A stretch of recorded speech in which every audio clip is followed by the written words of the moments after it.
देखिए आगे अध्याय 8 पढ़ेंगे अपन। अध्याय 8 पढ़ रहे थे।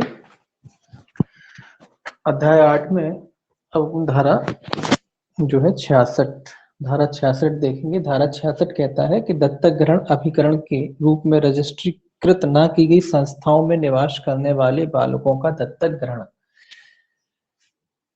सेक्शन 66 ये कहता है जो रजिस्ट्रीकृत संस्थाएं नहीं है उनमें से बालकों का दत्तक ग्रहण। ऐसी संस्थाएं जो रजिस्ट्रीकृत नहीं है,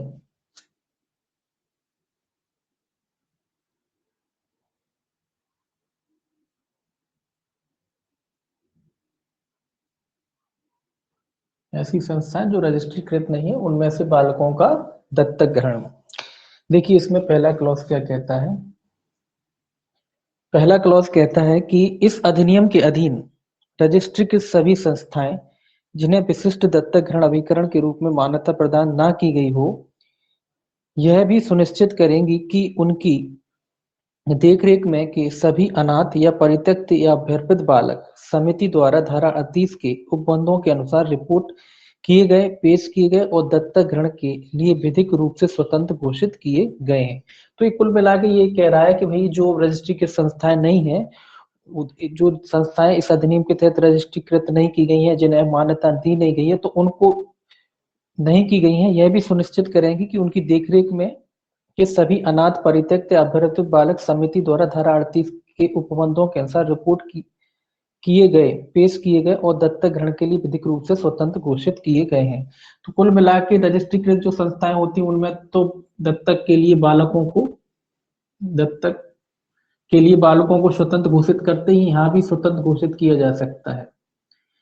जो रजिस्ट्रीकृत संस्थाएं उनमें तो होता ही है, दत्तक के लिए स्वतंत्र घोषित करते हैं उन्हें बच्चों की, जो भी बालक हैं, अनाथ बालक हैं, परित्यक्त बालक हैं या अभ्यर्पित बालक हैं, तो यहाँ पे भी जो रजिस्ट्रीकृत नहीं है उनको भी इस दत्तक के लिए स्वतंत्र घोषित कर सकते हैं, कर सकते हैं। बस इतना याद रखना है इसमें कि दत्तक अगर रजिस्ट्रीकृत नहीं है तो भी उसमें भी जो बालक रहते हैं उनको भी दत्तक ग्रहण के लिए स्वतंत्र घोषित किया जा सकता है, भले ही वो रजिस्ट्रीकृत ना भी हो तो भी। दूसरा देखिए क्या कहता है इसका। दूसरा कहता है उपधारा 1 में निर्दिष्ट सभी संस्थाएं निकट के विशिष्ट दत्तक ग्रहण अभिकरण से औपचारिक संबंध रखेंगी और ऐसी दत्तक ग्रहण के लिए विधिक रूप से स्वतंत्र घोषित किए गए बालकों के सभी सुसंगत अभिलेखों सहित ब्यौरों बालकों को दत्तक ग्रहण में रखने के लिए ऐसी रीति में जो विहित किए जाए उस विशिष्ट दत्तक ग्रहण अभिकरण को देंगी। अब ये कह रहा है चूंकि रजिस्ट्रीकृत तो है नहीं, तो ये लोग जो ये दत्तक ग्रहण अभिकरण है क्या क्या करेंगे, विशिष्ट दत्तक ग्रहण जो उनके आसपास जो भी होता है, विशिष्ट दत्तक ग्रहण, विशिष्ट दत्तक ग्रहण जो भी उनके आसपास है उससे क्या रखेंगे, संबंध, औपचारिक संबंध रखेंगी। औपचारिक संबंध, ये कॉमन बातें हैं, संबंध रखेंगी और जो भी बालकों संबंधी दस्तावेज वगैरह है इनको उपलब्ध कराएंगी। जो भी जानकारी, बस जानकारी लिख लीजिए, जानकारी है, बालकों संबंधी समस्त जानकारी है किसको उपलब्ध कराएंगी, विशिष्ट दत्तक ग्रहण को उपलब्ध कराएंगी। जो भी मांगी जाती है इनसे तो सारी जानकारी बालकों के बारे में क्या की जाएंगी, उस रीति से जो रीति भेद की जाए। तो कुल मिला के जानकारी वगैरह है जो बालकों संबंधी जानकारी है जो रजिस्ट्री की संस्थाएं नहीं है, वो विशिष्ट दत्तक ग्रहण से एक तरीके से उनका कम्युनिकेशन बना रहेगा औपचारिक रूप से, और जो भी जानकारी मांगी जाती है बालकों की वो विशिष्ट दत्तक ग्रहण को ये लोग जानकारी उपलब्ध कराएंगे। तीसरा है, इसमें कुछ खास याद नहीं रखना, बस आपको इतना याद रखना है कि जो भी रजिस्ट्रीकृत नहीं भी हो तो उससे भी दत्तक ग्रहण किया जा सकता है, बस इतना ही याद रखना है इसमें, है ना। तीसरा है, यदि कोई संस्था उपधारा 1 या उपधारा 2 के उपबंधों का उल्लंघन करती है तो वह प्रत्येक बार के लिए रजिस्ट्रीकृत प्राधिकारी द्वारा अधिरोपित 50,000 रुपए के जुर्माने के दायित्वाधीन होगी और ऐसे उपबंधों के निरंतर अवज्ञा की दशा में उसकी मान्यता को भी समाप्त किया जा सकेगा। ये क्या कह रहा है कि भैया जो रजिस्ट्री के ये क्या कह रहा है, 1 और 2 के उपबंधों में, ये वाले जो उपबंध है पहला और दूसरा, अगर इस तरीके के उपबंधों का उल्लंघन करती है ये संस्थाएं तो इन पे जुर्माने की बात कह रहा है। कितना जुर्माना लगाया जा सकता है, 50,000 रुपए तक का इन पे जुर्माना लगाया जा सकता है और इनकी जो मान्यता है उसको भी समाप्त किया जा सकता है। इनकी मान्यता को भी, दोनों बातें, मान्यता को भी समाप्त किया जा सकता है। मतलब ये जानकारी वगैरह नहीं दे रहे हैं, जो विशिष्ट दत्तक ग्रहण वगैरह है, जो भी इनसे जानकारी मांगी जाती है वो सारी जानकारी वगैरह उपलब्ध नहीं कराती है, तो इनको 50,000 रुपये तक का दंड दिया जा सकता है, जुर्माना, और 50,000 रुपये तक का जुर्माना, और साथ ही साथ इनकी मान्यता को भी क्या किया जा सकता है, समाप्त किया जा सकता है। अब आप कहोगे कि मान्यता कैसे, मान्यता है लेकिन बालकों के दत्तक ग्रहण के लिए मान्यता रजिस्ट्रीकृत नहीं, मान्यता तो है बालकों को रखने के लिए, लेकिन किस टाइप की जो बच्चों के दत्तक ग्रहण होता है उसके लिए इनको रजिस्ट्रीकृत नहीं किया गया, तो वो वाली संस्था है। ऐसा नहीं कि घर में रख लिया और बोले उधर से हो जाएगा, रजिस्ट्रीकृत तो है, बालकों को रख सकते हैं, लेकिन दत्तक ग्रहण के लिए जो रजिस्ट्रीकृत नहीं है, तो उस तरीके की संस्था है जो बालकों को रखने के लिए स्वतंत्र है, देख रेख करती रखती है, लेकिन जो दत्तक ग्रहण होता है उसके लिए अलग से रजिस्ट्रेशन होता है, तो वो रजिस्ट्रेशन नहीं है। तो इनकी जो मान्यता वगैरह है उसको समाप्त किया जा सकता है, और 50,000 रुपये तक का इन पे जुर्माना भी लगाया जा सकता है। कोई खास नहीं, बस इतना याद रखना है। सेक्शन देखिए अब 67, ये कहता है राज्य दत्तक ग्रहण स्रोत अभिकरण, इसका केवल सेक्शन याद रखेंगे। ये कहते हैं राज्य दत्तक ग्रहण स्रोत लिखा है अभिकरण, राज्य दत्तक ग्रहण स्रोत अभिकरण, इसमें देखिए पहले दो ही क्लॉज है इसमें, इसका सेक्शन ही याद रखना आपको।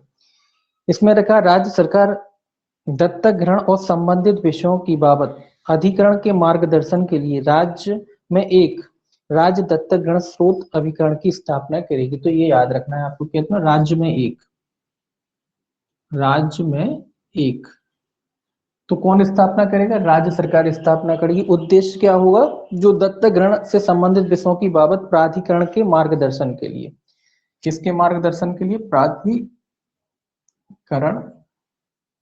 के मार्गदर्शन के लिए। तो प्राधिकरण का ये मार्गदर्शन करेंगे, किस मामले में करेंगे, दत्तक पढ़ रहे हैं, दत्तक के मामले में, तो दत्तक के मामले में ये क्या करेंगे, प्राधिकरण का मार्गदर्शन करेंगे। और कौन स्थापना करेगी, राज्य सरकार करेगी। राज्य में कितना, राज्य में एक, तो ये याद रखना, राज्य में एक दत्तक ग्रहण स्रोत अभिकरण की स्थापना की जाएगी। और ये स्थापना किस लिए की जाएगी, प्राधिकरण को जो दत्तक संबंधी प्रक्रियाएं होती है उनमें मार्गदर्शन करने के लिए। बस इतना ही इसमें याद रखना। दूसरा देखिए क्या कहता है, राज्य अभिकरण जहां कहीं पहले ही विद्यमान है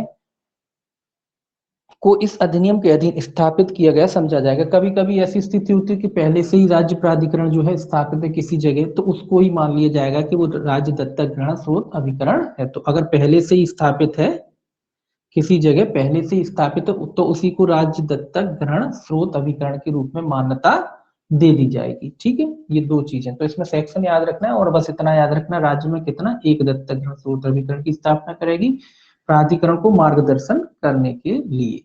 तो ये दो चीजें इसमें आपको याद रखनी है।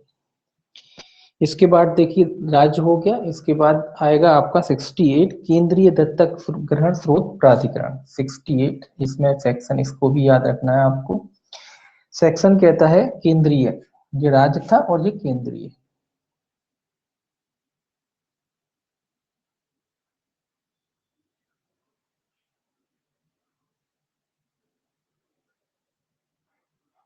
प्राधिकरण। ठीक है, अब देखिए इसमें ये कहता है, इसमें इस अधिनियम के प्रारंभ से पूर्व विद्यमान केंद्रीय दत्तक ग्रहण स्रोत अभिकरण को इस अधिनियम के अधीन प्राधिकरण के रूप में निम्नलिखित कृत्यों का पालन करने के लिए गठित किया गया समझा जाएगा। कह रहा है कि अधिनियम के प्रारंभ के पूर्व, पहले ही से जो अधिनियम लागू होने से पहले से जो केंद्रीय दत्तक ग्रहण स्रोत जो अभिकरण थे, प्राधिकरण थे, उसको भी इस अधिनियम के रूप में की जो नीचे कृत्य दिए गए हैं उनका पालन करने के लिए मान्यता प्रदान की जाएगी। कौन कौन से काम है, पहला इसमें बताता है, पहला काम बताता है देश में दत्तक ग्रहण को प्रोन्नत करना और राज्य अभिकरणों के समन्वय से अंतरराज्यिक दत्तक ग्रहण को सुकर बनाना। ये तो कॉमन से काम है इसके, देश में दत्तक ग्रहण को प्रोन्नत करना, दत्तक ग्रहण को प्रोन्नत करना, ये इनका मुख्य काम है दत्तक ग्रहण को प्रोन्नत करना, मतलब बढ़ावा देना दत्तक ग्रहण के लिए कि लोग बाग ज्यादा से ज्यादा बच्चों को बोल रहे हैं उसको प्रोन्नत करना, और साथ ही साथ राज्य जो अभिकरण है उनका समन्वय करना, अंतरराज्यिक दत्तक ग्रहण को भी सुकर बनाना। राज्य ग्रहण जो राज्य दत्तक ग्रहण राज्य अभिकरण है उनका समन्वय करना और अंतरराज्यिक दत्तक ग्रहण को और आसान, सुकर मतलब आसान बनाना, ये सब इनका काम है।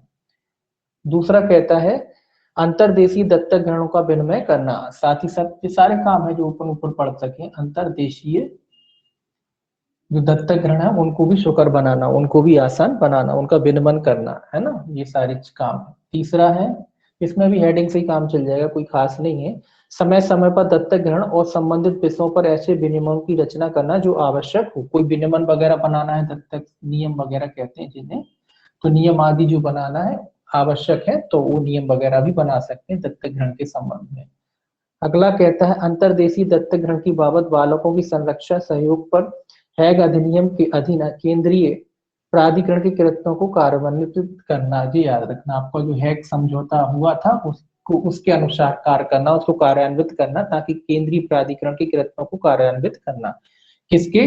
केंद्रीय केंद्रीय प्राधिकरण जो है उसके कृत्यों का पालन करना, किस अनुसार? हैग समझौते के अनुसार, है ना।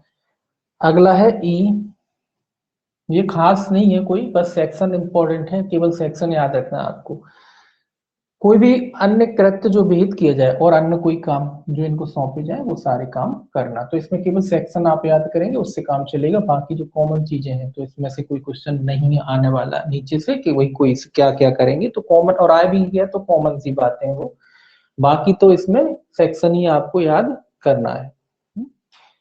इसके बाद आता है 69 प्राधिकरण के संचालन समिति, इसको बिठा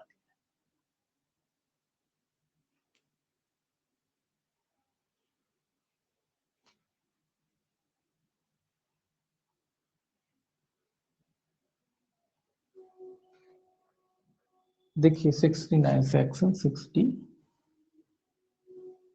69 कहता है प्राधिकरण की संचालन समिति।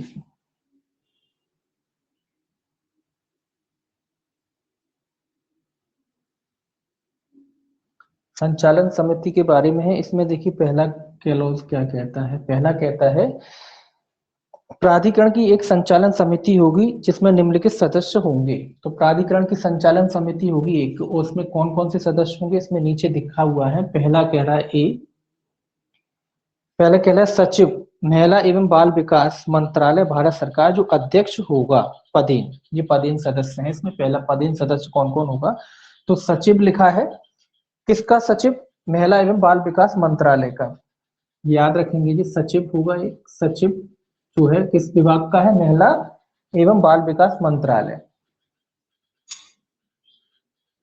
महिला एवं बाल विकास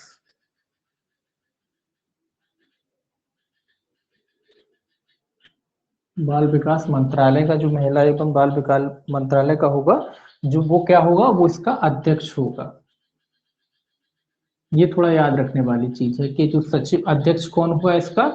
जो सचिव होता है महिला और बाल विकास मंत्रालय का, वो इस समिति का क्या होगा? अध्यक्ष होगा। महिला और बाल विकास मंत्रालय का जो सचिव होगा वो इस समिति का क्या होगा? इस समिति का अध्यक्ष होगा। वो भी कैसा? पदेन, है ना। जो भी पदेन का मतलब होता है जो भी इस पद पे आएगा वो उसका अध्यक्ष हो जाएगा ऑटोमेटिकली। ठीक है। बी क्या कहता है? प्राधिकरण से संबंधित संयुक्त सचिव महिला एवं बाल विकास मंत्रालय भारत सरकार, पदेन। प्राधिकरण से संबंधित संयुक्त सचिव महिला एवं बाल विकास मंत्रालय भारत सरकार, पदेन। ये कौन है? प्राधिकरण से संबंधित संयुक्त सचिव,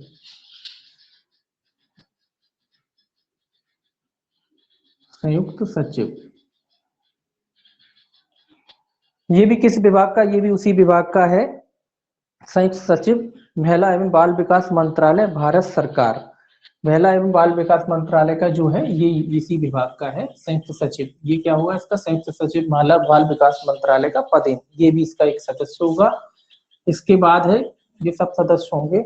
आगे लिखा है एक राज्य, नहीं तीसरा है, वित्त से संबंधित संयुक्त सचिव महिला एवं बाल विकास मंत्रालय भारत सरकार, पदेन। तो ये भी सदस्य होंगे, ये सदस्य हैं, ये अध्यक्ष, बाकी ये सब सदस्य हैं।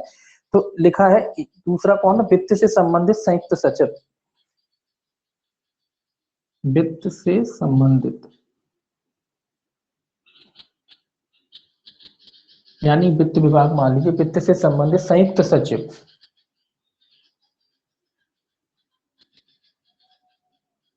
ये भी इसका पदेन सदस्य होगा। किस विभाग का होगा ये भी सचिव महिला एवं बाल विकास मंत्रालय भारत सरकार, ये भी महिला एवं बाल विकास मंत्रालय भारत सरकार का वित्त सचिव जो भी है वो भी इसका पदेन सदस्य होगा, ये भी पदेन सदस्य होगा, ये भी एक ही विभाग के हैं तीनों, इसीलिए है ना। तो ये सब इसके क्या होंगे, सदस्य होंगे। ये नहीं, दोनों सदस्य होंगे, एक अध्यक्ष, उसका सचिव जो है वो अध्यक्ष है, बाकी जो दो सदस्य हैं। डी कहता है एक राज्य अभिकरण और दो विशिष्ट दत्तक ग्रहण अभिकरण। एक राज्य अभिकरण से लिया जाएगा, एक सदस्य जो है राज्य अभिकरण का होगा, एक सदस्य जो होगा वो कहां से लिया जाएगा, राज्य अभिकरण से, और दो विशिष्ट दत्तक ग्रहण अभिकरण से लिए जाएंगे। दो सदस्य कहां से होंगे, विशिष्ट दत्तक ग्रहण अभिकरण से।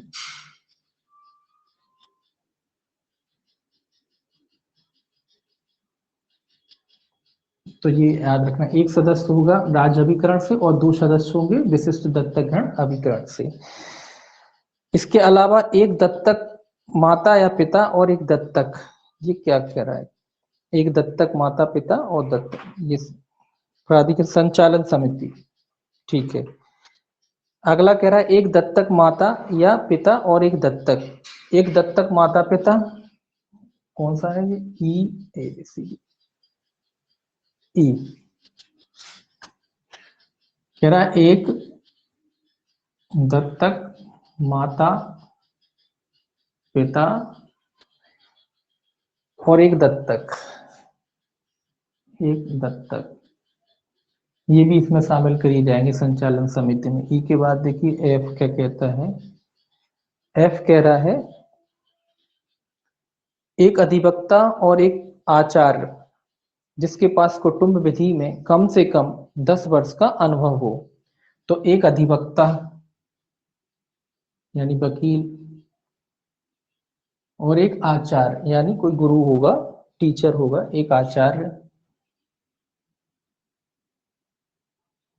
एक आचार्य होगा जिसको कितने वर्ष का अनुभव हो, 10 वर्ष का। बालकों के संबंध में, दत्तक ग्रहण के संबंध में, बालकों के संबंध में, कुटुंब कुटुंब विधि में कम से कम कितने वर्ष का अनुभव हो, कुटुंब विधि में, वो पारिवारिक जो विधि होती है उस विधि में कम से कम कितने वर्ष का अनुभव हो, 10 वर्ष का उसको अनुभव हो। इस तरीके का एक व्यक्ति है ना, इन लोगों को बनाया जाएगा। एफ के बाद देखिए जी क्या कहता है, जी कहता है सदस्य सचिव जो संगठन का मुख्य कार्यपालक अधिकारी होगा, सदस्य सचिव, सचिव ये लिख कह रहा है कि सदस्य सचिव जो संगठन का मुख्य कार्यपालक अधिकारी होगा।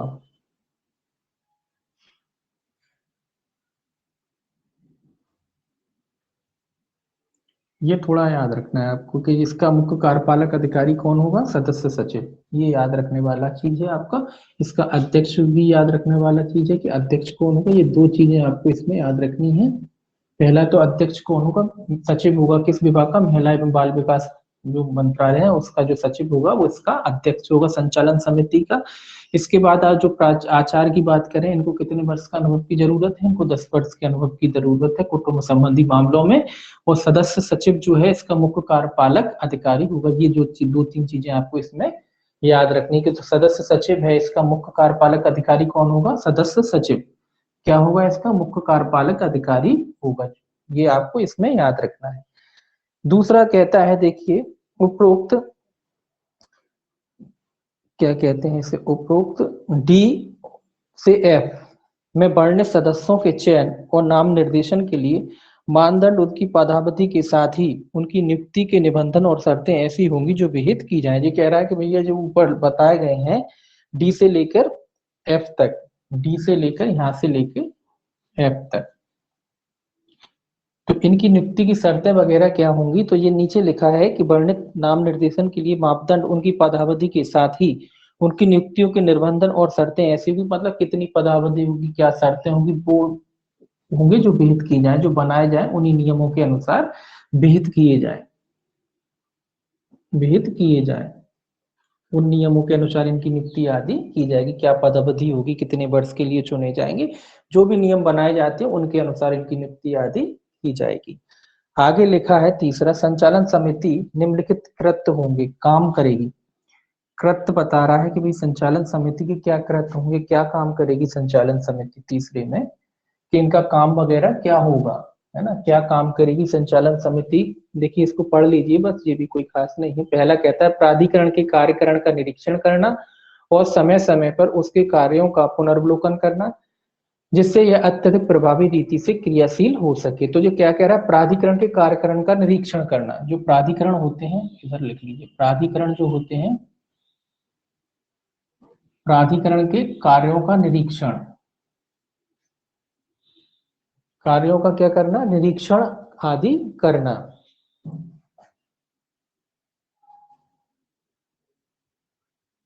उन पर देख रेख, उनकी देख क्या करना, उन पर निगरानी रखना, एक तरीके से उनका निरीक्षण करना और समय समय पर उनके कार्यों का पुनर्वलोकन भी करना। निरीक्षण और पुनर्वलोकन दोनों की चीजें हैं, दोनों करना, ताकि वो अच्छे ढंग से और भी कारगर तरीके से क्या कर सके, काम कर सके। दूसरा देखिए, दूसरा कहता है वार्षिक बजट, वार्षिक लेखाओं और संपरीक्षा रिपोर्टों के साथ साथ प्राधिकरण की कार्य योजना और वार्षिक रिपोर्ट का अनुमोदन करना। तो जो भी प्राधिकरण है उनकी वार्षिक रिपोर्टें आदि का अनुमोदन आदि करना। ये भी शॉर्ट में ही याद रखना है आपको, कोई खास नहीं है, बस प्राधिकरण का याद रखिए कि प्राधिकरण का निरीक्षण करेंगे, उनका पुनर्वलोकन करेंगे कार्यों का। उसके अलावा जो वार्षिक रिपोर्टें वगैरह प्राधिकरण द्वारा बनाई जाती है, बजट वगैरह बहुत सारी रिपोर्टें होती, तो उन सारी रिपोर्टों का इनका क्या करना, इनको भी मॉनिटरिंग वगैरह करना, उनको अनुमोदन करना, उनको अनुमोदन करना, मॉनिटरिंग करना, दोनों काम इनके हैं। तीसरा देखिए क्या कहता है, तीसरा कहता है केंद्र सरकार के पूर्व अनुमोदन से संगठन के भीतर प्रशासनिक और कार्य क्रमीय शक्तियों का प्रयोग करने के लिए प्राधिकरण के भर्ती नियमों, सेवा नियमों, वित्त नियमों के साथ साथ अन्य विनियमनों को अपनाना। जो कह रहा है कि केंद्र सरकार के पूर्व अनुमोदन से, किसके अनुमोदन से, केंद्र सरकार के, जो केंद्र सरकार ने जो नियम बनाए गए हैं उसके अनुसार, केंद्र सरकार के पूर्व अनुमोदन से जो भी संगठन है उसके भीतर प्रशासनिक कार्य वगैरह होते हैं, उनकी शक्तियों का प्रयोग करने के लिए प्राधिकरण के भर्ती नियम, सेवा नियम, ये सारे जो नियम है उनके साथ साथ अन्य नियमों को अपनाना, जो केंद्र सरकार ने बनाया उन नियमों को कुल मिला के अपनाना इनका काम है। इसमें फिर आगे है कोई अन्य कृत्य जो केंद्र सरकार द्वारा समय समय पर, और अन्य कृत्य तो कोई खास कृत्य नहीं है, इनके सिंपल से कृत्य है, प्राधिकरण का कार्यों का निरीक्षण वगैरह करना, उनकी वार्षिक रिपोर्टें वगैरह देखना, इसके अलावा जो केंद्र सरकार ने नियम बनाए हैं उनका पालन करना, बस यही इनके काम है। चौथा देखिए इसमें क्या कहता है, चौथा कहता है संचालन समिति माह में एक बार अधिवेशन ऐसी रीति में करेगी जो विहित किया जाए। तो ये थोड़ा याद रखने वाला है कि जो प्राधिकरण समिति कितने दिनों में अपनी जो मीटिंग वगैरह है जो भी है, एक बार अधिवेशन वगैरह है, अधिवेशन अधिवेशन करेगी कितने माह में, माह में एक बार, एक बार कितने में, माह में, मतलब हर महीने एक बार कम से कम ये क्या करेगी, एक अधिवेशन करेगी। कहाँ थे अपन, अधिवेशन ऐसी रीति जो बीत की, संचालन समिति मास में एक बार मतलब महीने में एक बार। पांचवा देखिए, पांचवा क्या कह रहा है, पांचवा कह रहा है प्राधिकरण अपने कृत्य मुख्यालय से परे और अपने ऐसे क्षेत्रीय कार्यालय के माध्यम से करेगी जो उसके कृत्रिक आवश्यकता के अनुसार स्थापित किए जाए। तो ये कह रहा है कि भाई प्राधिकरण जो अपने काम करेगा कैसे करेगा, मुख्यालय से कर सकता है और अपने क्षेत्रीय कार्यालयों के माध्यम से कर सकता है। या तो मुख्यालय से करेगा, इनका हेडक्वार्टर जहां होगा वहां से कर सकता है, या फिर कोई क्षेत्रीय कार्यालय जो होते हैं इनके, क्षेत्रीय कार्यालय, वहां से भी कर सकते हैं, जहां से ये आवश्यक समझते हैं कि जहां से आवश्यक, जहां से उनको लगता है कि ठीक रहेगा वहां से कर सकते हैं। तो अपने मुख्यालय से भी कर सकते हैं और जो भी इनके क्षेत्रीय कार्यालय है वहां से भी ये अपने क्या है, कार्यक्रमों का संचालन कर सकते हैं। ये भी खास नहीं है कोई सेक्शन। अब देखिए प्राधिकरण की, इसके बाद आपका आता है सेक्शन 70, 70 है इसके बाद। ये कहता है प्राधिकरण की शक्तियां वगैरह, कि प्राधिकरण को कौन कौन सी शक्तियां आदि होंगी, 70 में देखिए।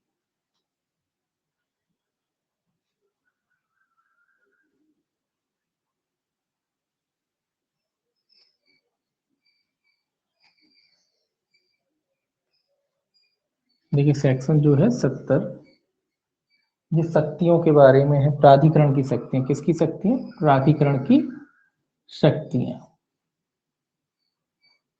क्या शक्तियां हैं प्राधिकरण की? ये भी सेक्शन याद रखना है आपको। देखिए पहला कहता है प्राधिकरण के कृत्यों के दक्ष पालन के लिए उसकी निम्नलिखित शक्तियां होंगी। कौन कौन सी शक्तियां होंगी? पहला कहता है इसमें ए, किसी विशिष्ट दत्तक ग्रहण अभिकरण या किसी बाल गृह या किसी अनाथ परित्यक्त या अभ्यर्थित बालक को रखने वाली किसी बाल देखरेख संस्था किसी राज्य अभिकरण या किसी प्राधिकृत विदेशी दत्तक ग्रहण अभिकरण को अनुदेश जारी करने और ऐसे अभिकरणों द्वारा ऐसे निर्देशों का पालन किया जाएगा। तो ये कह रहा है कि भाई क्या क्या काम है इनका। पहला तो ये क्या कह रहा है कि दत्तक ग्रहण अभिकरण या किसी बाल गृह कौन कौन को दे सकता है? जो भी दत्तक से संबंधित सारी संस्थाएं आ जाएंगी इसमें। दत्तक से संबंधित दत्तक ग्रहण, जो भी दत्तक ग्रहण अभिकरण है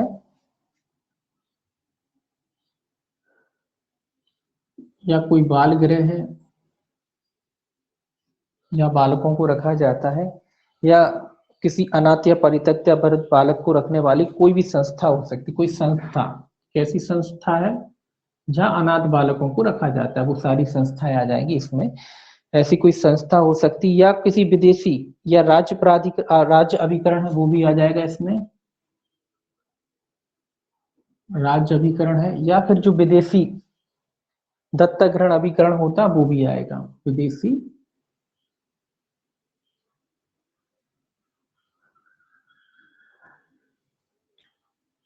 अभिकरण, ठीक है। तो ये सारी चीजें हैं। इनको इनको क्या कर सकता है? ये निर्देश जारी कर सकता है, इनको अनुदेश दे सकता है।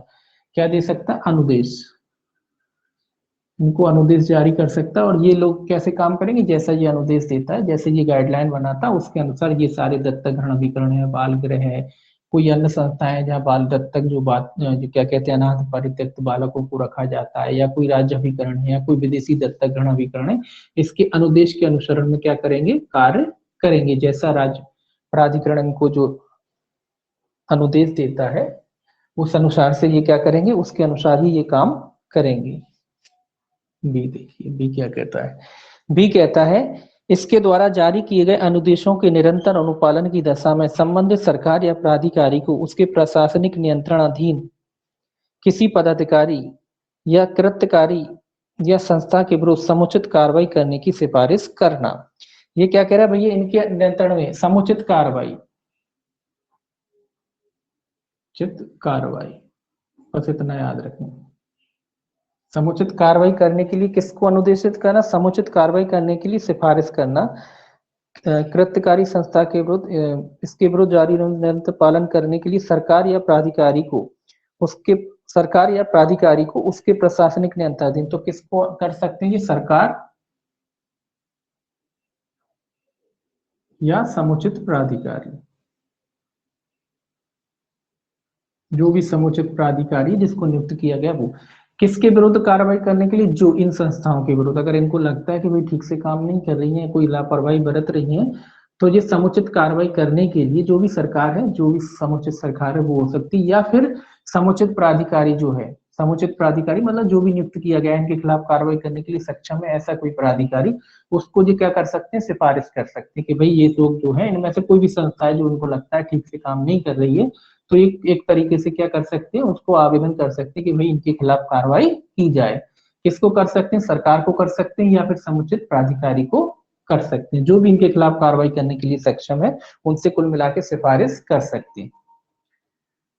अगला कहता है किसी पदाधिकारी या कृत्यकारी या संस्था द्वारा उन इनके अनुदेशों का निरंतर अनुपालन का कोई मामला उनके विचारण की अधिकारिता रखने वाले किसी मजिस्ट्रेट को अग्रेसित करना, और वह मजिस्ट्रेट जिसको ऐसा कोई मामला अग्रेसित किया गया है उस मामले की सुनवाई के लिए इस प्रकार कार्रवाई करेगा मानो वह मामला उसे दंड प्रक्रिया संहिता 1973 की धारा 346 के अधीन अग्रेसित किया गया हो।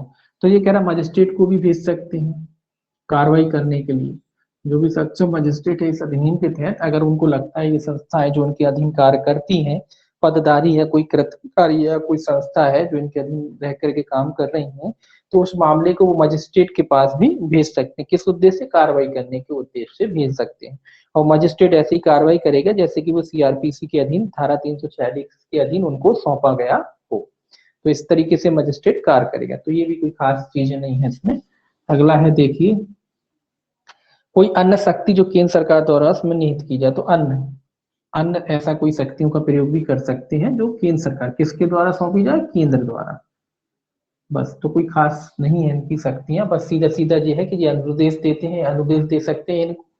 और दूसरा, किस खिलाफ कार्रवाई?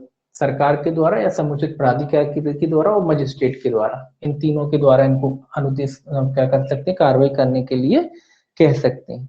दूसरा कहता है इसका पॉइंट, दत्तक ग्रहण के किसी मामले में कोई मतभेद होने की दशा में जिसके अंतर्गत भावी दत्तक माता पिता या दत्तक ग्रहण की किए जाने वाले बालक की पात्रता भी प्राधिकरण का विनिश्चय प्रभावी होगा, ये कह रहा है। ये थोड़ा इंपॉर्टेंट है दूसरा पॉइंट इसका, कि जब मतभेद होने की दशा में, मतभेद की दशा में, कई बार हो जाता है कि मतभेद हो गया है कि भाई कैसा दत्तक के बारे में कोई मतभेद है, तो ये पूछ रहा है कि किसका निर्णय अंतिम होगा? प्राधिकरण का। ये याद रखेंगे, किसका विनिश्चय अंतिम होगा? प्राधिकरण का विनिश्चय यानी निर्णय। जो भी निर्णय प्राधिकरण लेगा, जो भी फैसला लेगा प्राधिकरण, उसका विनिश्चय क्या होगा? अंतिम होगा। ये याद रखना है आपको। अगर कभी भी दिक्कत होती है, कोई मतभेद होता है, विवाद होता है, तो उस स्थिति में जो प्राधिकरण का निर्णय है वो क्या होगा? प्राधिकरण का निर्णय अंतिम माना जाएगा। ये आपको याद रखना है इसमें, बस ये इम्पोर्टेंट है। ठीक है, तो अगर दिक्कत होती है या कह लीजिए मतभेद होता है, विवाद होता है किसी भी प्रकार का, तो प्राधिकरण का जो निर्णय है वो क्या माना जाएगा? अंतिम माना जाएगा। ये आपको याद रखना है। इसके बाद देखिए 71 71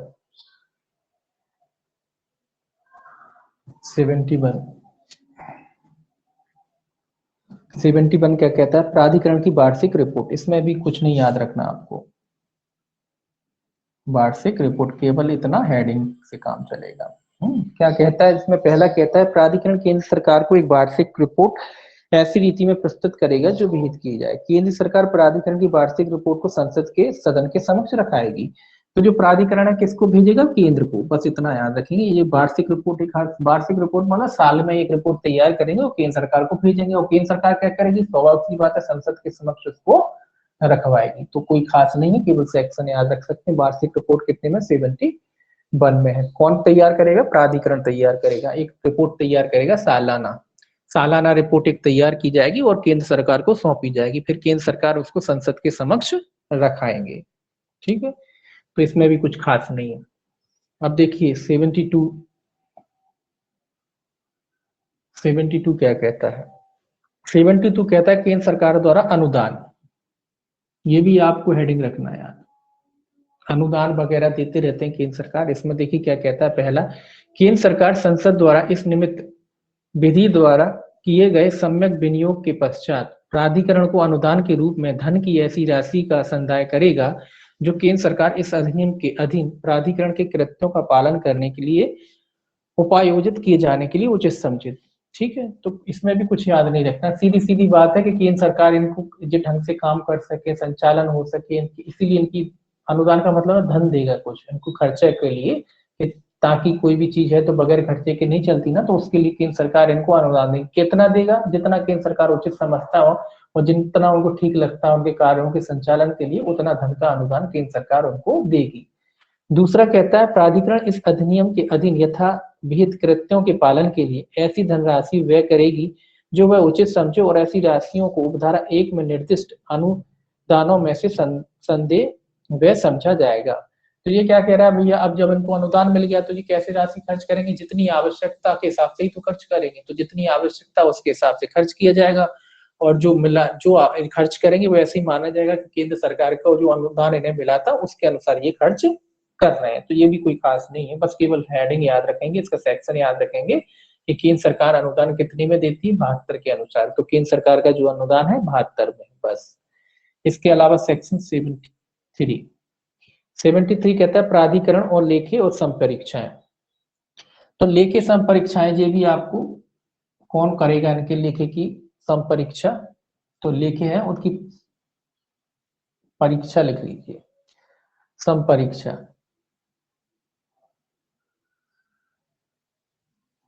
इनके जो लेखे वगैरह दस्तावेजों की कुल मिला के जांच करना, चेक करना। देखिए इसमें पहला क्या कहता है, प्राधिकरण समुचित लेखे और अन्य सुसंगत अभिलेख रखेगा और लेखाओं का वार्षिक विवरण ऐसे प्रारूप में तैयार करेगा जो केंद्र सरकार द्वारा, ये याद रखना है आपको, भारत के नियंत्रक महालेखा परीक्षक के परामर्श से विहित किया जाए। तो ये कह रहा है कि दस्तावेज, कोई भी संस्था वगैरह चलती है तो अपने जो भी दस्तावेज है, डॉक्यूमेंट वगैरह है, वो संभाल के बना के रखेंगे, वार्षिक आधार पर ये बनाएंगे, अपने समुचित जो है लेखे और अन्य सुसंगत अभिलेख रखेंगे, वार्षिक विवरण, उसके अलावा उसका वार्षिक विवरण भी तैयार कराएंगे। वार्षिक विवरण कैसे तैयार होगा, जी कहता है केंद्र सरकार द्वारा भारत के नियंत्रक महालेखा परीक्षक के द्वारा। ये याद रखना है आपको, किसके द्वारा तैयार होगा, नियंत्रक महालेखा,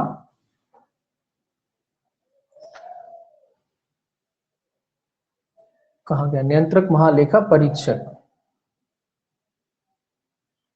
केंद्र सरकार का जो नियंत्रक महालेखा परीक्षक होता है, वैसे भी नियंत्रक महालेखा परीक्षक है तो केंद्र ही का होता है, तो केंद्र सरकार का जो नियंत्रक महालेखा परीक्षक है उसके उसके कहा गया, उसके परामर्श से। तो किसके परामर्श से तैयार की जाएंगी, इसके परामर्श से। ये थोड़ा याद रखना है कि जो भी विवरण वगैरह, लेखा वगैरह है, वो तैयार किए जाएंगे किसके, बही खाता वगैरह होते हैं ना, कुल मिला के आवक जावक, कितना खर्च हुआ, कितना आया पैसा, ये सारे इसका नियंत्रण कौन करेगा, नियंत्रक महालेखा परीक्षक के, उसके परीक्षक, जो परीक्षक है उसके परामर्श से क्या किए जाएंगे, तैयार किए जाएंगे, जिस तरीके का वो बताएगा उसके अनुसार तैयार किए जाएंगे। दूसरा है, प्राधिकरण के लेखाओं की नियंत्रक महालेखा परीक्षक द्वारा ऐसे अंतरालों पर संपरीक्षा की जा सकेगी जो उसके द्वारा विनिर्दिष्ट किए जाए, और ऐसी संपरीक्षा में कोई भी वह नियंत्रक महालेखा परीक्षक को केंद्रीय प्राधिकरण द्वारा संदेह हुआ। स्वाभाविक सी बात है, अब इसको पूरी ड्यूटी देख दी है तो जो बीच बीच में क्या करेगा, उसका निरीक्षण करता रहेगा, जैसा उसको आवश्यक लगता है, बीच बीच में ये जो लेखा वगैरह है उनकी परीक्षा करता रहेगा।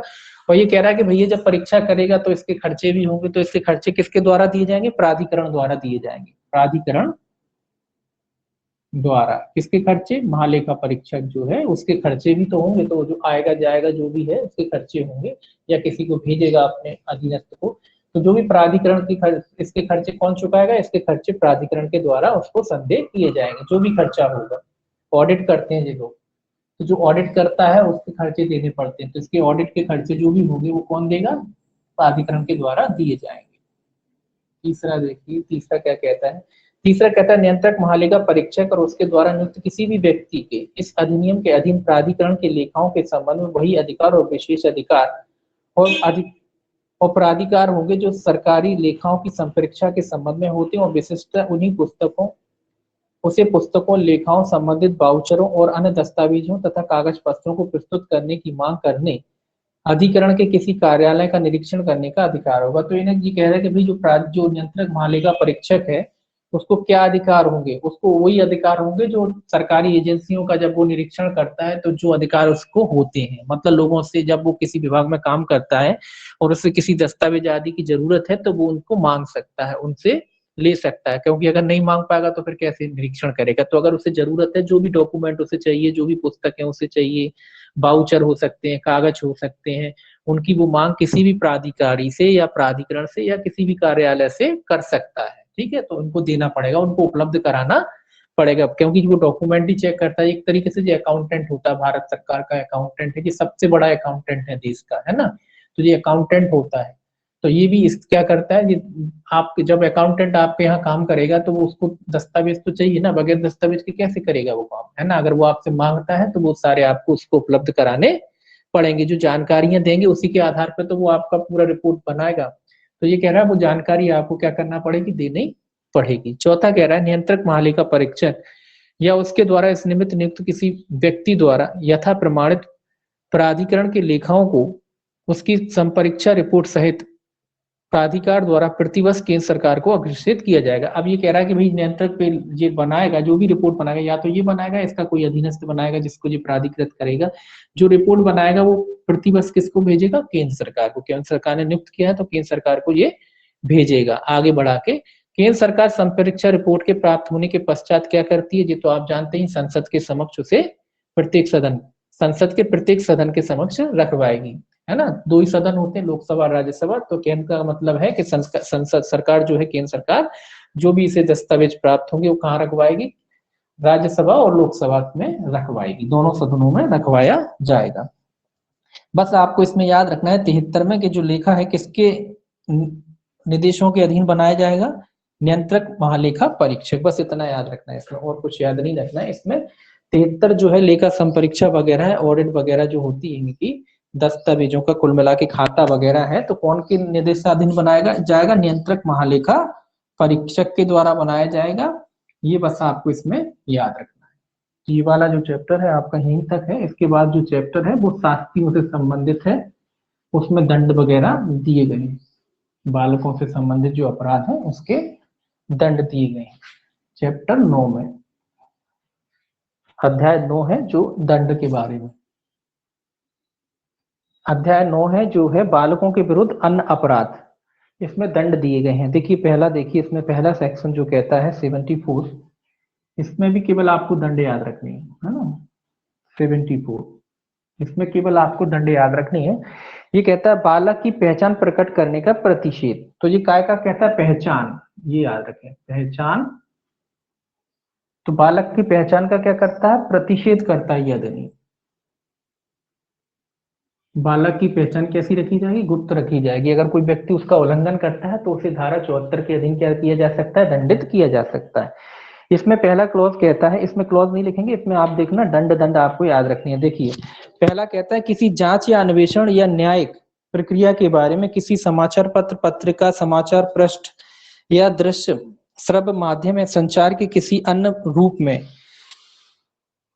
कि किसी रिपोर्ट में किसी नाम, पते, विद्यालय या किसी अन्य विशिष्ट को प्रकट नहीं किया जाएगा जिसमें विधि का उल्लंघन करने वाले बालक या देखरेख और संरक्षण के जरूरतमंद बालक या किसी बाल पीड़ित या किसी अपराध के साक्षी की जो तत्समय प्रवृत्त किसी विधि के अधीन ऐसे मामले में अंतर्वलित है पहचान हो सकती हो, और ना ही ऐसे बालक का चित्र प्रकाशित किया जाएगा। तो ये रोक लगाता है, पहला क्लॉज इसका क्या करता है, रोक लगा रहा है कि भाई जो बालक है किसी भी जांच या अन्वेषण में या कोई भी न्यायिक कार्रवाई वगैरह किसी भी प्रक्रम पर उसकी जो है पहचान वगैरह प्रकट नहीं की जाएगी। अखबार वगैरह, टेलीविजन, जो भी कुल मिला के जो भी माध्यम है, जिनके अखबार हो सकता है, टेलीविजन हो सकता है, आपके मोबाइल फोन सब हो सकते हैं, जिस माध्यम से भी आप सूचनाओं को एक स्थान से दूसरे स्थान पहुंचाते हैं, वो सारे के सारे माध्यम इसमें हो सकते हैं। तो कुल मिला के ये कहता है कि सारे जो बच्चों की पहचान को आपको प्रकट नहीं करना है, उसके नाम आदि, उसका पता, उसके स्कूल का पता, मतलब किसी भी तरीके से, ना तो उसका फोटो,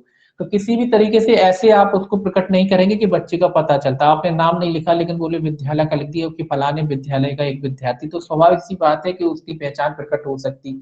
या आपने पता नहीं, आपने नाम नहीं लिखा, पता नहीं लिखा, फोटो नहीं छापा, आपने लिख दिया फलाने मोहल्ले का उस व्यक्ति, या आपने उसका नाम नहीं लिखा, उसके पिता का लिख दिया फलाने का लड़का, है ना, उसका पुत्र, उनका लड़का। तो इस तरीके से मतलब कि उस बच्चे की पहचान हो सकती है, इस तरीके का कोई भी कृत्य आप नहीं करेंगे, ये इस पे रोक लगाती। परंतु है इसमें, परंतु तो आप जानते ही हैं, परंतु यथास्थिति जांच करने वाला बोर्ड या समिति ऐसा प्रकटन लेखबद्ध किए जाने वाले ऐसे कारणों से तब अनुज्ञात कर सकेगी जब उसकी राय में ऐसा प्रकटन बालक के सर्वोत्तम हित में। तो ये तो आप जानते हैं कि अगर बालक के सर्वोत्तम हित में है, उनको लगता है कि भाई प्रकटन से बालक का हित ही होने वाला है, तो ऐसे में जांच करने वाली बोर्ड या समिति उसको प्रकट करने की अनुमति दे सकती। कौन, जो जांच कर रहा है वो बोर्ड या समिति उसकी अनुमति दे सकती है। अगर बोर्ड या समिति ने अनुमति दी है तो उसका प्रकाशन किया जा सकता है, वो भी कब, जब बालक के सर्वोत्तम हित में हो तब। ठीक है, ये तो आप जानते ही हैं, जैसा उसमें होता है वही है। दूसरा कहता है पुलिस चरित्र प्रमाण पत्र के प्रयोजनों के लिए या अन्यथा बालक के किसी अभिलेख का ऐसे मामलों में प्रकट नहीं किया जाएगा जहां की मामला बंद किया जा चुका है हो या उसका निपटारा किया जा चुका। ये आपको याद रखना है। आप जानते हैं कि कभी भी जब आप नौकरी लगाने के लिए अभी भी लगवाओगे तो उसके बाद आपका सशक्त सर्टिफिकेट मंगाया जाता है, जब सिलेक्शन हो जाता है तो उसी की बात कह रहा है कि भैया जब कभी जो ऐसा कोई मामला, जो बालकों, कोई बालक था उसका कोई मामला चला हुआ है, तो अब उसका सर्टिफिकेट बनवाना है, कैरेक्टर सर्टिफिकेट जो बनवाना है, जो मामला बंद हो चुका है, अब वो मान लो आगे समाज में आ गया है, वो अच्छा बालक बन गया है ना, अब उसकी नौकरी लग गई मान लो, अब उसका कैरेक्टर सर्टिफिकेट बनाना है, तो पुलिस वाले उस मामले का उल्लेख नहीं करेंगे, उसके सर्टिफिकेट में ये नहीं जोड़ा जाएगा कि भाई ये फलाना मामला चला था, उसको समाप्त कर दिया। तो वो चीजें इसमें जब बनाया जाएगा उसका कैरेक्टर सर्टिफिकेट तो उसमें शामिल नहीं की जाएगी। तो कुल मिला के जो मामला पहले था वो वहीं की वहीं क्या हो जाएगा, समाप्त हो जाएगा। आगे जब भी उसका कैरेक्टर सर्टिफिकेट वगैरह जो है बना,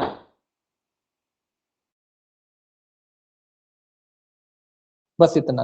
अब इसमें केवल आपको दंड याद रखना है। देखिए तीसरा कहता है, उपधारा 1 के उपबंधों का उल्लंघन करने वाला कोई व्यक्ति ऐसे कारावास से जिसकी अवधि 6 माह तक की हो सकेगी या जुर्माने से जो 2 लाख रुपए तक का हो सकेगा या दोनों से दंडनीय होगा। तो कितनी सजा होगी, 6 माह तक के कारावास से या जुर्माना। ये याद रखना है आपको, 6 माह तक का कारावास या जुर्माना। ठीक है, जुर्माना कितना हो सकता है, 2 लाख तक का, 2 लाख तक। तो ये केवल इतना याद रखना कि कोई व्यक्ति अगर पहचान, जो बच्चे की पहचान का जो प्रतिषेध किया गया उसका उल्लंघन करता है तो ऐसे व्यक्ति को 6 माह तक का कारावास या फिर जुर्माना जो 2 लाख रुपए तक का हो सकेगा या फिर दोनों से क्या किया जा सकता है, दंडित किया जा सकता है। तो ये आपको इसमें केवल इतना सेक्शन में केवल इतना ही याद रखना है। दूसरी बात याद रखना है कि चरित्र प्रमाण पत्र में उनका जो पूर्व चरित्र था, जो मामला निपट चुका है, उसका उल्लेख नहीं किया जाएगा। 75 देखिए इसमें 75 कहता है बालक के प्रति क्रूरता करने के लिए दंड। काय के लिए, सेक्शन भी याद रखना है, क्रूरता, क्रूरता के लिए दंड। किसके विरुद्ध क्रूरता, बालक के विरुद्ध। अगर कोई व्यक्ति क्रूरता करता है, उसके साथ मारपीट आदि करता है तो उसके लिए दंड कितने में दिया है, 75 में दिया है।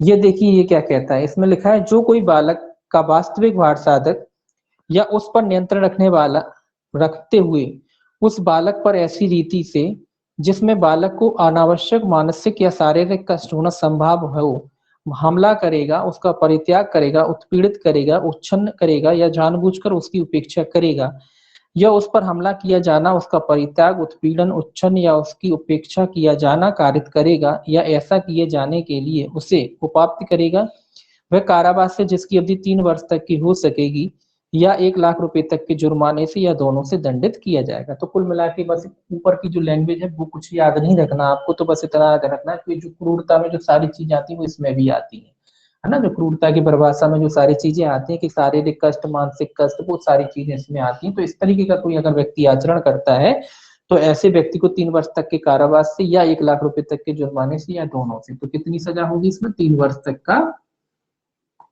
कारावास या जुर्माना।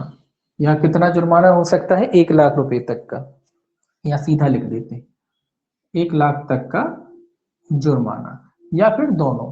तो क्या हो सकता है, 3 वर्ष तक का कारावास या 1 लाख रुपए तक का जुर्माना या फिर दोनों से उसे क्या किया जा सकता है, दंडित किया जा सकता है। परंतु इसमें लगा है, परंतु उस मामले में जहां यह पाया जाता है कि जैविक माता पिता द्वारा बालक का ऐसा परित्याग उन परिस्थितियों के कारण जो उसके नियंत्रण के बाहर है, यह माना जाएगा कि ऐसा परित्याग जानबूझकर नहीं किया गया है तथा इस धारा के दांडिक उपबंधों के ऐसे नियम ऐसे मामलों में लागू नहीं होंगे। तो ये कह रहा है कि भैया जहाँ जैविक माता पिता हैं और उनका परित्याग किसी बालक को उन्होंने कर दिया है, क्या लिखा, उनके नियंत्रण से बाहर, ऐसी परिस्थितियां जो उनके माता पिता के नियंत्रण से बाहर थी और उन्होंने अपने बच्चे का अगर त्याग कर दिया है तो उनको इस धारा के अधीन दंडनीय नहीं माना जाएगा।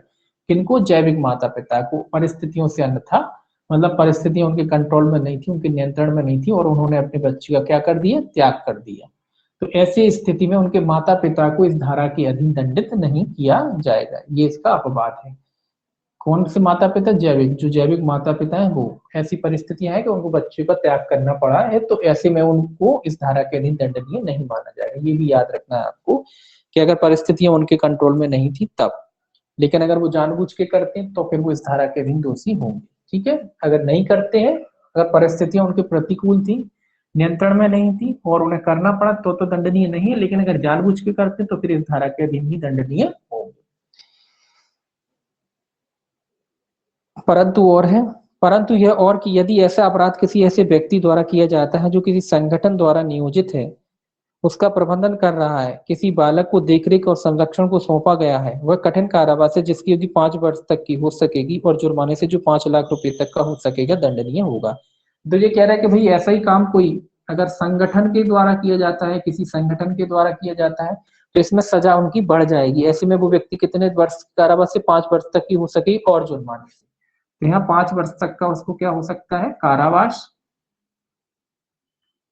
और प्लस है यहाँ और जुर्माना। तो जुर्माना कितना हो सकता है, 5 ही लाख जुर्माना है, कहा 5 लाख रुपए तक का जुर्माना से दंडनीय होगा। 5 लाख रुपए तक का जुर्माना या फिर दोनों से। तो 5 वर्ष तक का कारावास या 5 लाख रुपए तक का, या नहीं सॉरी, और 5 और है इसमें, और 5 लाख रुपए तक का जुर्माना या फिर दोनों से दंडित किया जाएगा। अगर कौन करता है यही काम, क्रूरता वाला संगठन द्वारा किया जाता है, किसी संगठन द्वारा। क्रूरता में सारी चीजें आ गई, बालकों के साथ हिंसा भी आ जाएगी और उसको त्यागना भी आ जाएगा, वो सारी चीजें आएंगी। तो इस तरीके का अगर काम कोई संगठन द्वारा किया जाता है तो इसमें उनकी सजा बढ़ जाएगी, वो 5 वर्ष तक की कारावास और जुर्माने से जो 5 लाख रुपए तक का हो सकेगा, या फिर दोनों से क्या किया जाएगा, दोनों से तो है ही, 5 लाख रुपए तक के जुर्माने से क्या किया जाएगा, उसे दंडित किया जाएगा।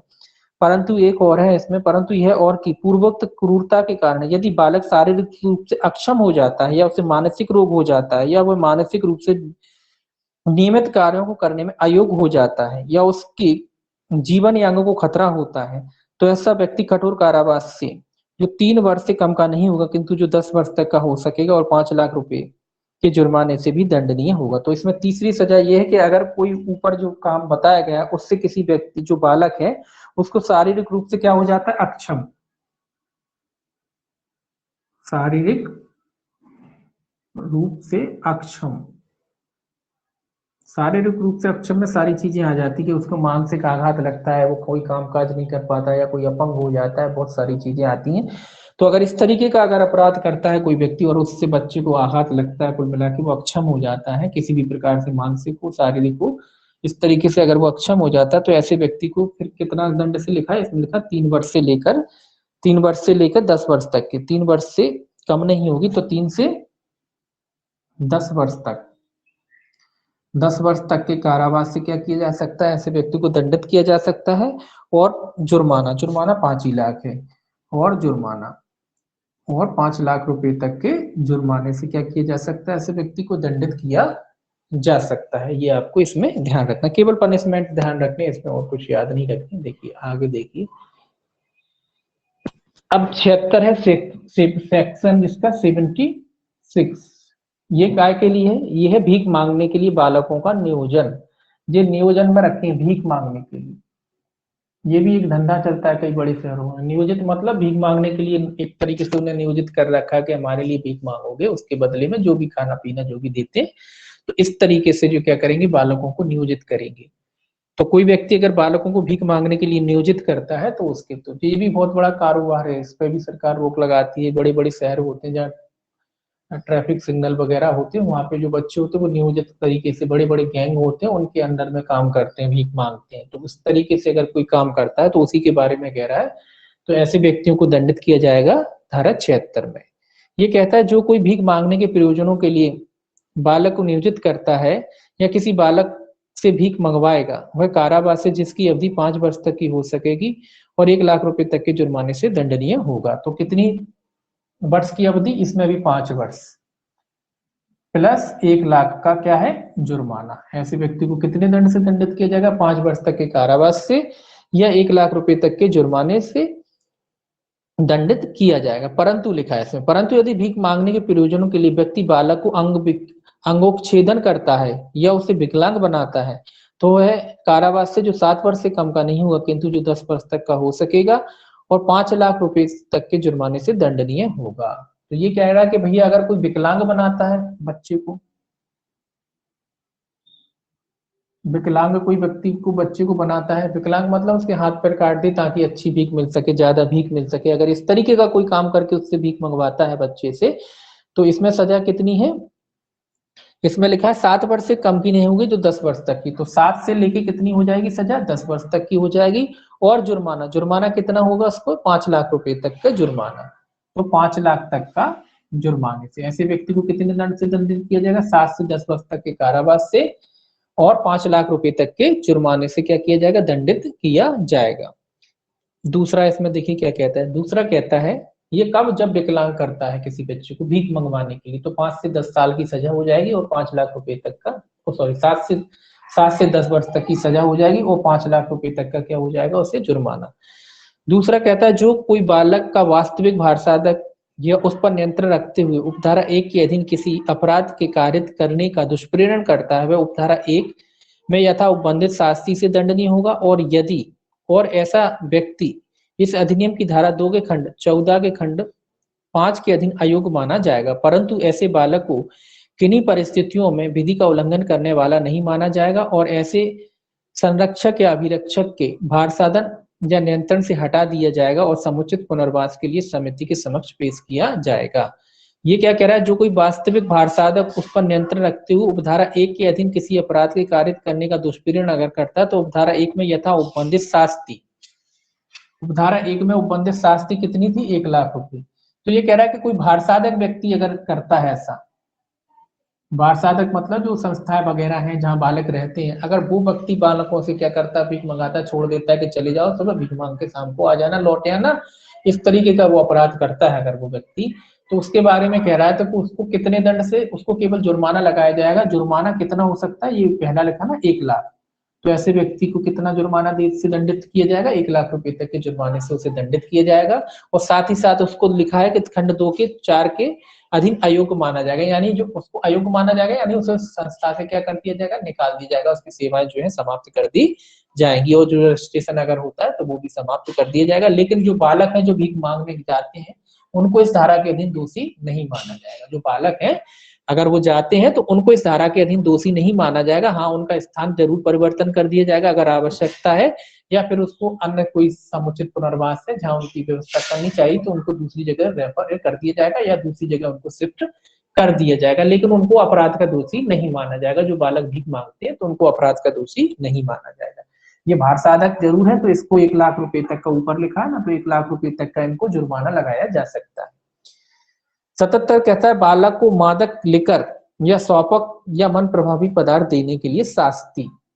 इसमें सारी चीजें हैं, चाहे आप उसको बालक को क्या देते हैं, एनडीपीएस संबंधी जो पदार्थ हैं वो भी आ जाते हैं, शराब वगैरह हैं वो भी आ जाते हैं, सारी चीजें हैं। तो बालक को कौन सा, लिकर लिक्विड में आती हैं जो, तो इधर लिख लेते हैं मादक द्रव्य,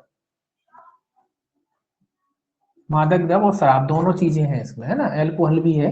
तो कोई व्यक्ति अगर बालक को मादक द्रव्य या लेकर, तो एल्कोहल मतलब मादक द्रव्य देता है, नार्कोटिक्स वाली कोई चीजें हैं, या फिर कोई शराब संबंधी कोई चीजें हैं जिससे कुल मिला के नशा होता है, ऐसी चीजें हैं, नशीली चीजें हैं, अगर कोई व्यक्ति बालकों को देता है तो उसको कितनी शास्ति है, वो धारा 77 में बताया गया है।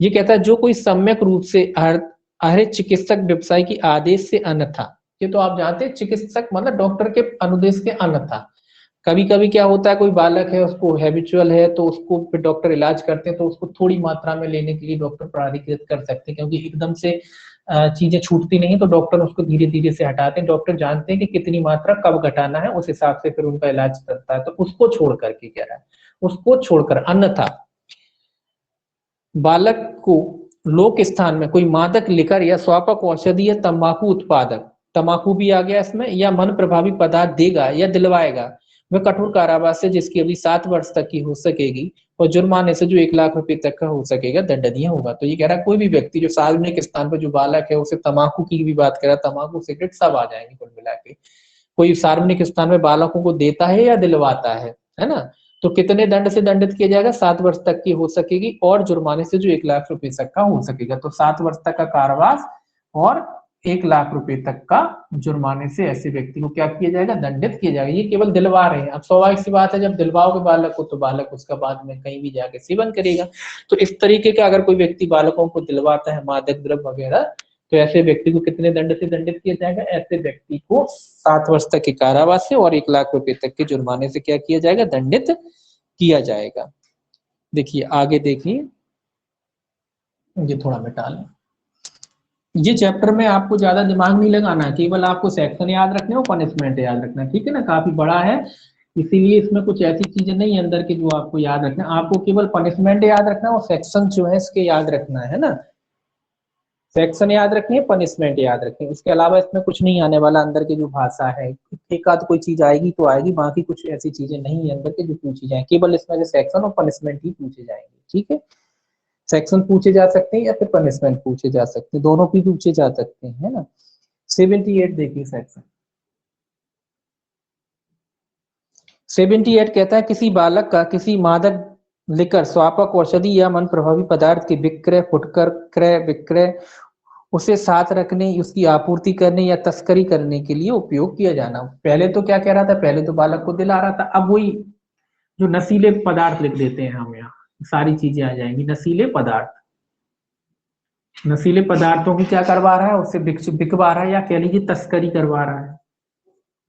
दोनों ही चीजें हैं, बिकवा भी रहा है या तस्करी करा रहा है, ये सारी चीजें इसमें आ जाएंगी। तस्करी करा रहा है, उससे बिकवा रहा है, बालकों का कुल मिला के इस्तेमाल कर रहा है, क्योंकि बोले बोले बालकों को बोले कोई चेक नहीं करता, उनसे बिकवाना। एनडीपीएस पदार्थ हो सकते हैं, शराब हो सकती है, मदिरा हो सकती है, सारी चीजें इसमें आ जाएंगी। तो ऐसा कोई अगर कोई व्यक्ति काम कराता है, कुल मिला के अपना बिजनेस बढ़ा रहा है, वो बालकों का इस्तेमाल कर रहा है, उसको पता है कि बालकों को तो चेक होता नहीं है, कई कोई चीज ऐसी है जिन पे रोक लगी है, तो बालकों के बैग में रख दिया, ये सब कर दिया, इस तरीके से पहुंचवाना, किसी दूसरी पार्टी को दिया बोले, तो इस तरीके का अगर कोई व्यक्ति काम करता है तो धारा 78 के अधीन उसको दोषी करार दिया जाएगा। ये कहता है जो कोई किसी बालक का किसी मादक लिकर स्वापक औषधि मन प्रभावी पदार्थ के विक्रय फुटकर विक्रय साथ रखने आपूर्ति करने या तस्करी करने के लिए, मतलब सारे काम आ जाएंगे, उपयोग करेगा, वह कठिन कारावास से जिसकी अवधि कितनी हो सकेगी, 7 वर्ष तक की हो सकेगी और 1 लाख रुपए तक के जुर्माने से। यहाँ भी सेम सजा है, सब 7 वर्ष तक का कारावास से ऐसे व्यक्ति को दंडित किया जाएगा प्लस 1 लाख रुपए तक। कारावास तो आप ही जानते हैं कठोर ही होगा, तो कठोर कारावास से जो 7 वर्ष तक का हो सकेगा और 1 लाख रुपए तक का जो है जुर्माने से ऐसे व्यक्ति को क्या किया जाएगा, दंडित किया जाएगा। कितना, बस इतना ही याद रखना है। तो 7 साल तक की सजा हो सकती है और 1 लाख रुपए तक का जुर्माने से ऐसे व्यक्ति को दंडित किया जाएगा। और कठोर कारावास तो आप जानते हैं कठोर ही होगा। 79 देखिए, 79 क्या कहता है, 79 कहता है किशोर बालक कर्मचारी का शोषण। ये याद रखेंगे, क्या कह रहा है, किशोर बालक कर्मचारी का शोषण। किशोर बालक कर्मचारी कौन है भैया, जो काम करते हैं ना ऑफिस वगैरह में, जो बच्चे लगे हैं, थोड़ा बहुत चाय पानी जो लेके आ रहे हैं, मान लो उस तरीके के बालक है, उनका शोषण की बात कर रहा है, जो कहीं भी किसी भी संस्था में काम करते हैं या कभी मोस्टली चाय लेने आते हैं जो बच्चे, छोटे बच्चे, तो उनके बारे में। तो उन बालकों का अगर कोई शोषण करता है तो किस धारा में, 79 में। इसमें लिखा है तत्समय प्रवृत्त किसी विधि में अंतर्विष्ट किसी बात के होते हुए भी जो कोई किसी नियोजन के प्रयोजनों के लिए बालक को दृश्यमानता लगाएगा या उसे बंधुआ रखेगा या उसके उपार्जनों को विधारित करेगा या उसके उपार्जन को अपने स्वयं के प्रयोजनों के लिए उपयोग में लाएगा, वह कठिन कारावास है जिसकी अवधि 5 वर्ष तक की हो सकेगी और 1 लाख रुपए तक के जुर्माने से दंडनीय होगा। ये क्या कह रहा है, क्या कह रहा है कि कोई भी व्यक्ति जो बालक को किसी स्थान में नियोजित करता है, उसको लगाता है या वो जो काम करता है उसकी सारी आय खुद रख लेता है, तो ऐसे व्यक्ति को कितने दंड से दंडित किया जाएगा, ऐसे व्यक्ति को 5 वर्ष तक के कारावास से और 1 लाख रुपए तक के जुर्माने से दंडित किया जा सकता है। कितने, 5 वर्ष तक का कारावास, 5 वर्ष तक का कारावास से, और दंड वही है जुर्माना कितना, 1 लाख रुपए तक के जुर्माने से क्या किया जा सकता है, दंडित किया जा सकता है। 5 वर्ष तक का कारावास और 1 लाख रुपए तक के जुर्माने से ऐसे व्यक्ति को दंडित किया जा सकता है। स्पष्टीकरण नियोजन कहता है नियोजन के अंदर माल सेवाओं का विक्रय आर्थिक लाभ ये सारे साधन आते हैं लोक स्थान पर। तो ये तो आप जानते हैं, अगर कोई भी व्यक्ति नियोजन में लगाता है, किसी जगह बच्चों को लगाता है और उससे जो भी उपार्जित आय होती खुद अपने उपयोग में लेता रहता है, तो ऐसे व्यक्ति को दंडित किया जा सकता है 5 वर्ष तक के कारावास से और 1 लाख रुपए तक के जुर्माने से। अब आपको शोषण कैसे हुआ, शोषण ही तो हो रहा है कि दूसरे से काम करा रहे हो, पूरा पैसा खुद गड़प ले रहे हो, खुद रख ले रहे हो, तो शोषण नहीं है, ये शोषण ही तो इस तरीके का अगर कोई व्यक्ति क्या करता है, काम करता है, तो क्या किया जाएगा, उसे 5 वर्ष तक के कारावास से और 1 लाख रुपए तक के जुर्माने से क्या किया जाएगा, दंडित किया जाएगा। इसके बाद 80 कहता है विहित प्रक्रियाओं का अनुसरण किए बिना दत्तक ग्रहण के लिए दांडिक उपाय। तो ये कह रहा है प्रक्रिया के बिना, सीधा याद रखें, प्रक्रिया के बिना दत्तक, अगर कोई व्यक्ति प्रक्रिया का पालन किए बिना दत्तक ग्रहण कर लेता है तो उसको दंडित बनाया गया है। कितनी धारा में बनाया गया, धारा 80 में बनाया गया है। धारा 80 देखिए क्या कहती है, धारा 80 कहती है यदि कोई व्यक्ति या संगठन किसी अनाथ परित्यक्त या अभ्यर्पित बालक को इस अधिनियम में यथा उपबंधित उपबंधों या प्रक्रियाओं का अनुसरण किए बिना दत्तक ग्रहण करने के प्रयोजन के लिए प्रस्तावना करता है, उसे देता है या उसे प्राप्त करता है, तो ऐसा व्यक्ति या संगठन दोनों में से किसी भांति के कारावास से जिसकी अवधि 3 वर्ष तक की हो सकेगी या 1 लाख रुपए तक का जुर्माने से या दोनों से दंडित किया जाएगा। तो ये कह रहा है कि भैया कोई भी संस्था, कोई भी संगठन वगैरह होता है, इस अधिनियम का पालन किए बगैर अगर दत्तक ग्रहण कर पाते हैं किसी व्यक्ति को, तो उनको कितनी सजा होगी? 3 वर्ष तक के कारावास से और 1 लाख रुपए तक के जुर्माने से। तो 3 वर्ष तक का कारावास प्लस लिख दीजिए, प्लस 1 लाख रुपए तक के जुर्माने से क्या किया जाएगा? उस संगठन वगैरह आदि को, कोई आप व्यक्ति है तो उन व्यक्तियों को क्या किया जाएगा? दंडित किया जाएगा कि भैया इन्होंने अपने ही हिसाब से बना लिया, बोले ले जाओ ये हो।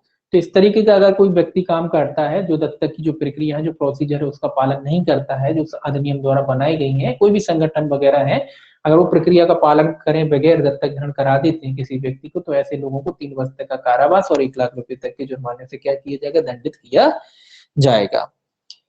परंतु इसमें भी है, परंतु लिखा, परंतु ऐसे मामले में जहां अपराध किसी मान्यता प्राप्त दत्तक ग्रहण अभिकरण द्वारा किया जाता है, दत्तक अभिकरण के भार साधक और दिन प्रतिदिन कार्यों के संचालन के लिए उत्तरदायी व्यक्तियों पर अधिनिर्णित उपरोक्त दंड के अतिरिक्त ऐसे अभिकरण का धारा 41 के अधीन रजिस्ट्रीकरण और धारा 65 के अधीन उसकी मान्यता को भी कम से कम 1 वर्ष की अवधि के लिए वापस ले लिया जाएगा। ये कह रहा है कि भाई अगर यही काम कोई मान्यता प्राप्त संस्थाएं करती हैं, वो नियमों का पालन नहीं करती है, चोरी छुपे दत्तक ग्रहण आदि करा देती हैं, तो ऐसे व्यक्तियों को ये कह रहा है कि सजा तो होगी, सजा के अतिरिक्त उनका जो लाइसेंस वगैरह है उसको भी निरस्त कर दिया जाएगा। साथ ही कितने वर्ष के लिए? 1 वर्ष की उनकी मान्यता को भी क्या कर दिया जाएगा? समाप्त कर दिया जाएगा।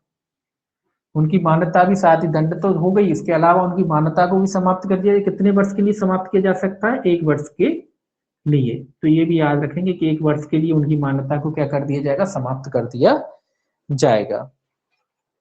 अब देखिए कितना और है इसमें, काफी